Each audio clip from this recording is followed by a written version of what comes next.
Hello Beshies! Mamimigay tayo ulit ng free puppies for rehoming.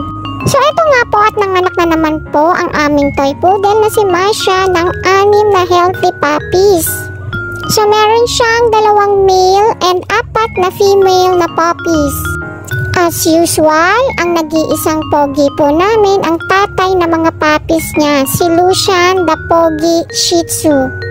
So now, ano nga ba ang mechanics para ma-qualify kayo makakuha ng free puppy?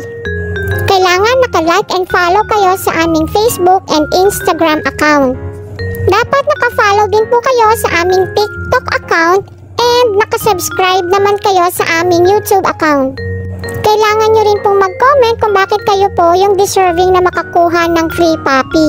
Huwag na po kayong mag-PM, please. Comment na lang po kayo kung bakit kayo yung deserving. Automatic disqualified po ang mag-send ng DM or ng PM sa any social media account namin. And lastly, paki-share po yung video na to and make sure po na nakapublic po siya sa post ninyo.